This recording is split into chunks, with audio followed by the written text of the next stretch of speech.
పెళ్ళైనా పండగైనా వేడుక ఏదైనా పట్టుచీరల ప్రత్యేక వేదిక వారాహి సిల్క్స్.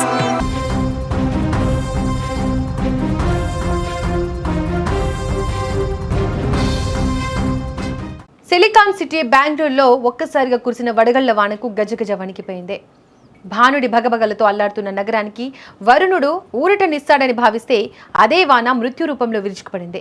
ఊహించని రీతిలో విరుచుకుపడిన గాలివాన ఉగ్రరూపం దాల్చిన వడగళ్ల బీభత్సానికి నగరం అతలాకుతలమైంది. శివాజీనగర్లోని బౌరింగ్ హాస్పిటల్ వద్ద జరిగిన హృదయ విదారక ఘటనలో 7 ప్రాణాలు కోల్పోవడం అందరినీ దిగ్భ్రాంతికి గురిచేసింది. ఆకాశం నుంచి పడిన ఒక్కో వడగళ్లు పిడుగులా మారుతుంటే భాగ్యనగరం లాంటి మహానగరం నీట మునిగిపోయింది.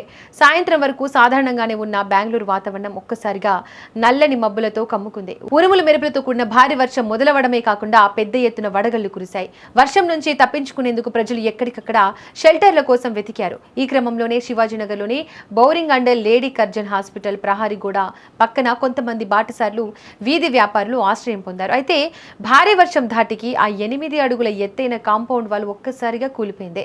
గోడ కింద చిక్కుకున్న వారిలో 6 ఏళ్ల చిన్నారితో సహా 7 అక్కడికక్కడే ప్రాణాలు విడిచారు. మరికొంతమంది తీవ్రంగా గాయపడ్డారు. ముఖ్యంగా ఆ చిన్నారి తన 7వ పుట్టినరోజు కోసం షాపింగ్ కు వచ్చి ఇలా విగత జీవిగా మారడం అందరినీ కలిచివేసింది.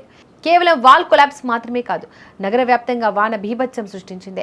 గంటల వ్యవధిలో కురిసిన 78 మిల్లీలీటర్ల వర్షానికి లోతట్టు ప్రాంతాలు చెరువులను తలపించాయి. ప్రధాన రహదారులపై మోకాళ్ల లోతు నీరు చేరడంతో ట్రాఫిక్ స్తంభించిపోయింది. వందలాది చెట్లు వేళ్లతో సహా పెకిలించుకుపోయి విద్యుత్ తీగలపై పడడంతో నగరం అంధకారంలో మునిగిపోయింది. అసెంబ్లీ భవనం, విధాన సౌధలోకి కూడా వర్షపు నీరు చేరిందంటే పరిస్థితి ఎంత తీవ్రంగా ఉందో అర్థం చేసుకోవచ్చు. దాదాపుగా 24 ఏళ్ల తర్వాత ఏప్రిల్ నెలలో ఈ స్థాయిలో వర్షపాతం నమోదు కావడం రికార్డుగా మారింది. ఈ ఘోర ప్రమాదంపై సమాచారం అందుకున్న ముఖ్యమంత్రి సిద్ధరామయ్య వెంటనే స్పందించారు. మృతుల కుటుంబాలకు 5 లక్షల చొప్పున పరిహారం ప్రకటించారు. క్షతగాత్రులకు ఉచితంగా మెరుగైన వైద్యం అందించాలని అధికారులను ఆదేశించారు. ఇంజనీర్ల నిర్లక్ష్యం వల్లే ఈ గోడ కూలిందా అనే కోణంలో విచారణకు ఆదేశించారు. ప్రభుత్వం సహాయక చర్యలు ముమ్మరం చేసినప్పటికీ ఒక్క వాన నగరాన్ని ఎంతలా అతలకుతలం చేస్తుందో ఈ ఘటన మరోసారి నిరూపించింది. ప్రకృతి కంటి చూపు కంటే మనిషి నిర్మించిన కట్టడాలు ఎంత బలహీనంగా ఉన్నాయో చెప్పేందుకు ఈ బౌరింగ్ హాస్పిటల్ ఘటన ఒక చేదు సాక్ష్యంగా మిగిలిపోయింది.